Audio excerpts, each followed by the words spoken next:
Prensa con Juan Carlos Iragorri. Bienvenidos al Club de Prensa en NTN 24. Hoy transmitimos desde Madrid, desde la Plaza de Oriente, frente al Palacio Real, por una parte, y por otra desde Washington, a 3 cuadras de la Casa Blanca en nuestros estudios.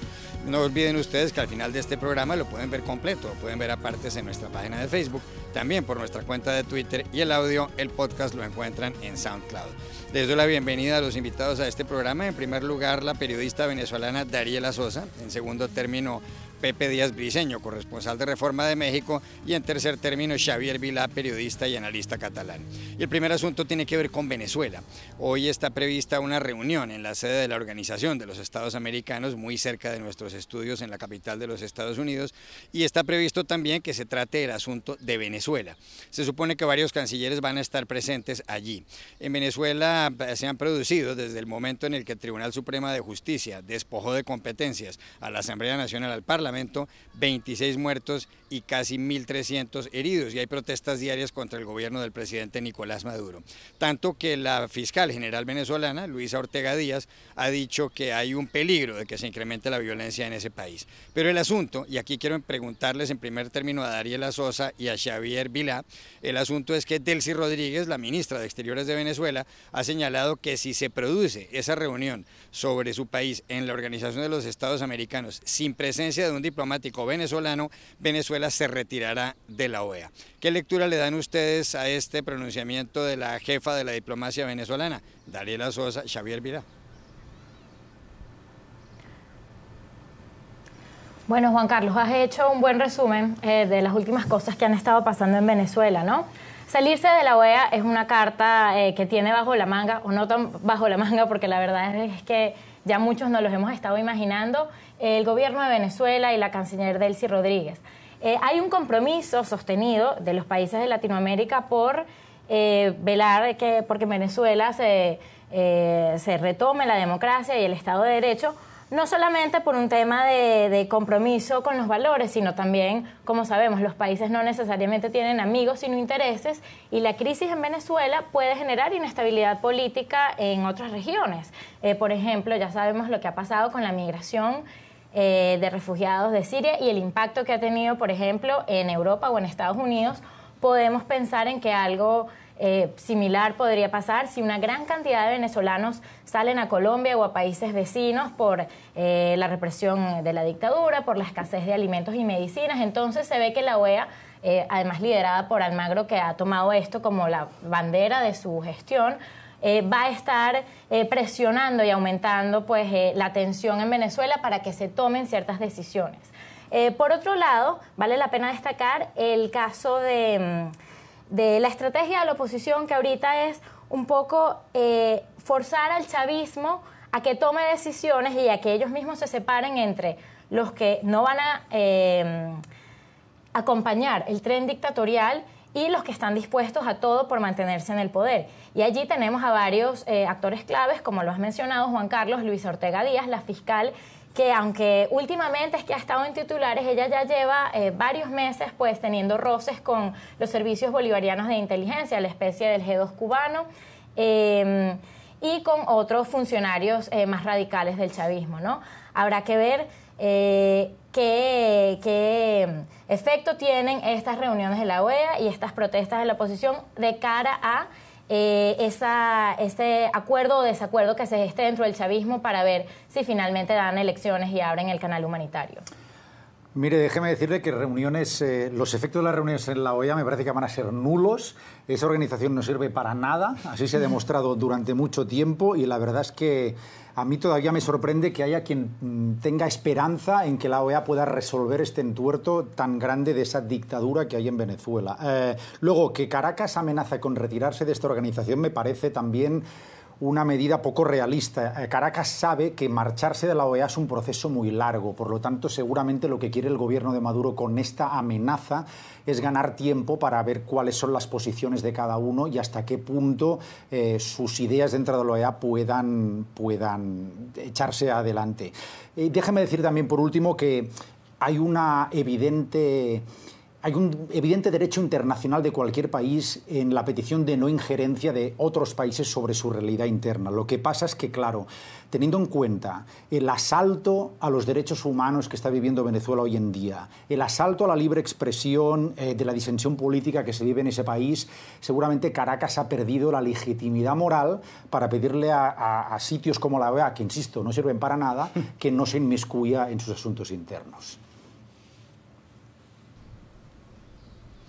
Pero la diplomacia venezolana no solamente ha dicho que se retiraría de la OEA en caso de que se produzca hoy esa reunión sin presencia de un diplomático de Venezuela, sino que por otra parte ha acusado, y esta pregunta se la hago a Pepe Díaz Briceño, ha acusado a su país, Pepe, a México, de ser un cómplice de la oposición venezolana, porque México está promoviendo este encuentro en la sede de la Organización de los Estados Americanos. ¿Es así la cosa? ¿Es México un cómplice de la oposición venezolana y está, como dice el gobierno del presidente Nicolás Maduro, socavando los principios de la soberanía venezolana? Más allá de la retórica del régimen de Maduro, me parece que el papel renovado de México en el tema de Venezuela es sumamente relevante. Es una de las pocas historias que no han sido demasiado investigadas y, sin embargo, hay varias razones por las que México ha tomado un papel más activo. Primero, hubo un cambio de canciller. Previo a la llegada de Luis Videgaray en enero de este año, el acercamiento a la oposición venezolana y al análisis de la situación había sido muy tímido. Algunos opositores habían sido recibidos a nivel de ministro del Exterior, pero ahora el presidente mismo ha sido motivado a tomar un papel más fuerte. En segundo lugar, hay razones de política exterior que le sirven a México de atender la crisis venezolana y presentarse como una potencia regional que puede ayudar a resolver conflictos. Esto pensando en Estados Unidos atrás, llegando a una mesa de negociación sobre todos los temas complicados que tiene frente así en la relación con la nueva administración de Donald Trump.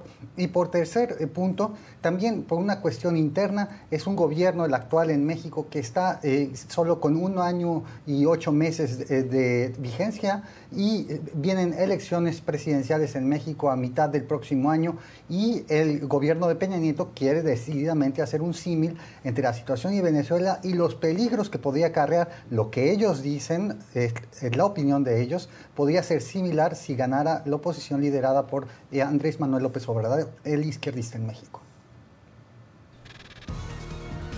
Ya regresamos a Club de Prensa.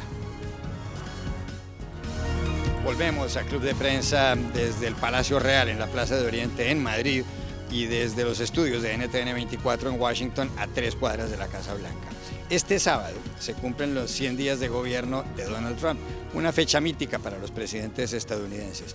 El propio señor Trump señaló muy recientemente que ningún jefe del Estado estadounidense había hecho tanto en estos primeros 100 días como él.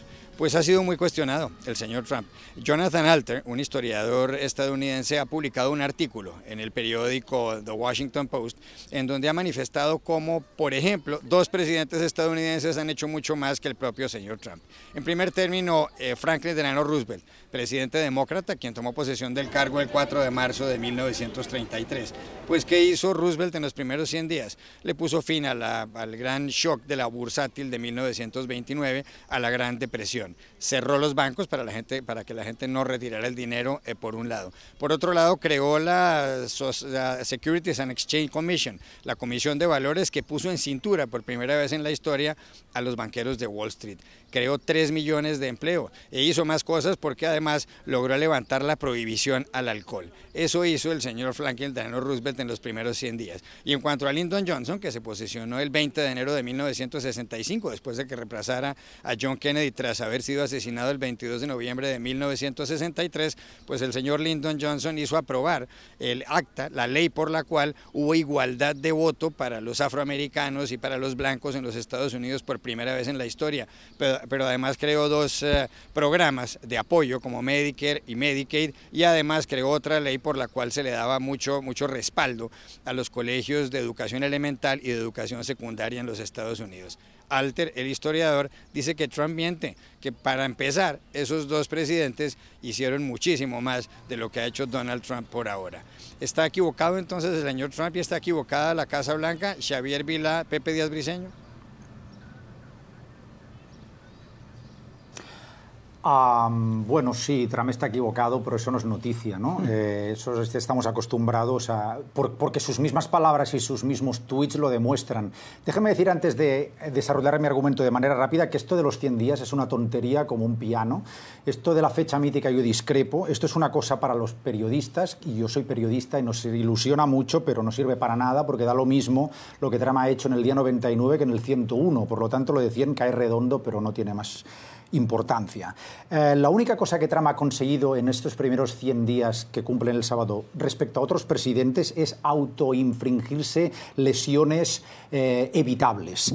Su locuacidad por Twitter ha sido munición para distintos magistrados que le han tumbado en 3 meses 3 propuestas de inmigración importantísimas que él quiso implementar. Recuerden el veto a la entrada de ciudadanos de 7 países de mayoría musulmana. Se cayó. Esta pasada madrugada hemos conocido que se cae el intento de la administración Trump de cerrar el grifo económico a las ciudades santuario. Es decir, que es el mismo Trump el que con su locuacidad y su verborrea se provoca problemas políticos. Por lo tanto, en la comparación con otros presidentes, incluso desde ese punto de vista, no aguanta la comparación. Lo que pasa es que hay una cosa importante. Franklin Delano Roosevelt no tenía Twitter. Y entonces, desde ese punto de vista, también las comparaciones son odiosas. Déjeme decir que hay 2 cosas muy importantes a tener en cuenta. La reforma sanitaria de Obama, que se quiso cargar Trump, ahí sigue de momento. La trama rusa y toda la opacidad que hay sobre esta administración no se ha aclarado. Por lo tanto, si en los próximos días esto no se resuelve, la administración Trump queda en los próximos 100 días, es decir, cuando haya 200, en la misma mala situación en la que está ahora. Y a mí me parece que una de las grandes historias que estos 100 días, una fecha artificial, completamente de acuerdo con lo que dice Xavier Vilá, es inútil, no sirve de nada, solo nos coloca en la cabeza un límite, e incluso la imaginación de una persona como Trump, que a fuerzas quiere sacar cosas incluso inventadas, porque ya ha habido revisiones a las listas de logros que la administración ha presentado y se han encontrado cosas que faltan. Pero hay que decir, una de las grandes historias que no ha sido contada de estos 100 días es la incapacidad de un presidente de un partido republicano de trabajar con 2 cámaras con mayoría republicana en sacar solo una, por favor, un proyecto de ley realmente histórico. La aprobación del juez de la Suprema Corte de Justicia, Neil Gorsuch, se tuvo que hacer incluso cambiando las reglas del Senado. Entonces, en términos legislativos es un desastre. En términos de ejecución presidencial de áreas donde ha podido hacer cosas, hay que decir, por ejemplo, en la eliminación de muchas regulaciones ambientales ha sido muy exitoso. Esto responde a muchos de los intereses que hay atrás de Trump financiando su campaña de las compañías pues básicamente energéticas, pero también en el tema donde se considera el más exitoso es en el tema de migración. Xavi ya contó los reveses que ha tenido en las Cortes, pero en la realidad el clima adentro de la comunidad inmigrante en Estados Unidos es muy fuerte, y esto derivado de un discurso sumamente agresivo que incluso han disminuido los cruces irregulares en la frontera con México por casi 70%. Esto es producto de Trump, quizás su mayor éxito. Pero no solo eso, porque Dariela Sosa, según las encuestas de Gallup, la popularidad del señor Trump es del 40%. Es la más baja prácticamente en la historia de los presidentes de Estados Unidos antes de los 100 días. Ni siquiera John F. Kennedy, a pesar del fiasco de la invasión de Bahía Cochinos, donde fueron capturados muchas personas promovidas por Estados Unidos para tratar de derribar el régimen de Fidel Castro, había tenido una popularidad tan baja. Cuando el propio Kennedy reconoció el error, su popularidad aumentó. ¿Está tan mal el señor Trump como dicen las encuestas, o será que quien tiene la razón es el propio presidente actual de los Estados Unidos, Dariela? Bueno, es un dato sin duda interesante, pero las encuestas por sí mismas me gustaría no darles el protagonismo, sino verlo a la luz de los acontecimientos o los eventos políticos a los que podría acompañar. Por ejemplo, el tema del impeachment ha estado desde el día 1 de la presidencia de Trump. Esto pues digamos, cuando se ha intentado en Estados Unidos, en 1868 con el presidente Andrew Johnson o en 1998 con Bill Clinton. Bueno, la Cámara de Representantes lo ha propuesto, el Senado lo ha rechazado. Con Richard Nixon se empezó el proceso del impeachment, de la destitución, pero al final él mismo dimitió. Ahora, si esto llegase a ocurrir por una falta que se demuestra, una falta grave que cometió el presidente o que cometerá en los próximos meses o en los próximos días, y en 2017 o 2018 se abre un proceso así que sin duda pues da mucha inestabilidad política al país y sería algo pues sin precedentes, es probable que el Senado, viendo la falta y además acompañada de un grado de popularidad tan bajo, decida pues aprobar esa decisión. Ya regresamos a Club de Prensa. Volvemos a Club de Prensa en NTN 24 desde Madrid y desde Washington. A propósito de la circunstancia de que muchos historiadores dicen que Donald Trump está mintiendo, que no ha hecho tantas cosas positivas como otros presidentes en estos primeros 100 días de gobierno, y a propósito de que ayer fue abucheada en Alemania, en Berlín, Ivanka Trump, la hija predilecta y asesora del señor Donald Trump, porque llegó a decir que su padre es un hombre feminista y que su padre apoya a las familias, y como decía, fue protestada esa declaración de la señora Ivanka Trump delante de Angela Merkel, la canciller federal alemana, y de Christine Lagarde, la directora gerenta del Fondo Monetario Internacional. Ha señalado Xavier Vilá, y por eso lo traigo aquí a colación, un artículo que nos ha enviado por internet en donde dice que Estados Unidos puede estar cayendo en una edad de la ignorancia, en el culto a la ignorancia. Artículo que publicó Xavier, el señor Ray Williams, y además se respalda su tesis el señor Williams en distintas teorías. Susan Jacoby ha señalado que Estados Unidos ha entrado en la edad de la sinrazón, que se vive la edad de la sinrazón americana, entendiendo por América a Estados Unidos. Y cita el señor Williams también a Charles Pierce, un periodista que ha manifestado que lo que ha pasado en Estados Unidos últimamente es que lo que ha crecido es la idiotez. Catherine Liu, otra académica, dice que en las universidades estadounidenses no se educa, sino que simplemente se prepara para conseguir un puesto de trabajo. Y menciona en este artículo Ray Williams también que el 77% de los bachilleres de Oklahoma en una encuesta reciente no sabían quién era George Washington, el primer presidente de los Estados Unidos. Aquí la pregunta es, y se la hago primero a Xavier, después a Dariela y finalmente a Pepe Díaz Briceño, ¿será que esto es cierto, que Estados Unidos ha entrado o vive en una edad de la ignorancia, o es otro tópico de los que odian a la primera potencia mundial? Xavier, Dariela y Pepe. Sí, mire, yo creo que el único que discrepo con el artículo es cuando decimos que puede estar cayendo. Yo creo que los Estados Unidos ya cayó hace tiempo en esta situación. Es un tema antiguo, lo que pasa es que con la irrupción de Trump en la presidencia esto explota definitivamente. Y hace mucho tiempo que en Europa se escucha en general burlarse el gran público europeo de la ignorancia norteamericana, y cuando digo norteamericana me refiero a Estados Unidos, sobre geografía, por ejemplo. Mi ciudad natal, Barcelona, muchos norteamericanos la sitúan en Brasil o en otros sitios. Entonces, es verdad que siempre se puede contraatacar. Yo a mis conciudadanos les digo, oiga, usted sabe cuál es la capital de Iowa, y la mayoría de gente no lo sabe. Pero lo que quiero decir con esto es que a nivel general de educación en los Estados Unidos no se enseña geografía fuera de Estados Unidos, no se enseña filosofía fuera de Estados Unidos, y en general, por lo tanto, aquí se está expuesto solo a lo que pasa en los Estados Unidos, y eso es un gran problema para la ciudadanía aquí. Cuando leí el artículo pensé en que las élites intelectuales cada vez son más susceptibles a equivocarse, también porque el mundo está cambiando más rápido. Y les pongo un ejemplo personal. En mi generación, en la generación de mis padres, siempre uno había pensado que una clave para ser profesionalmente competitivo y global era aprender idiomas, que si tú sabías 3, 4 idiomas ibas a ser más exitoso. Eso quizás no es verdad para la educación que va a tener mi hija, porque con el Google Translate, con estos traductores de Google que traducen en tiempo real, esas habilidades que históricamente te llevaban al éxito, hoy no necesariamente ocurre así. Y eso pasa con muchísimas cosas. Las disrupciones están haciendo que nuestros estudios y nuestras experiencias recientes o lo que nos transmitieron las generaciones pasadas no aplique para analizar mejor el mundo de hoy. Ahora, ¿qué quiere decir eso? Bueno, también, aunque prepararse y esforzarse en pensamiento crítico no te puede asegurar tener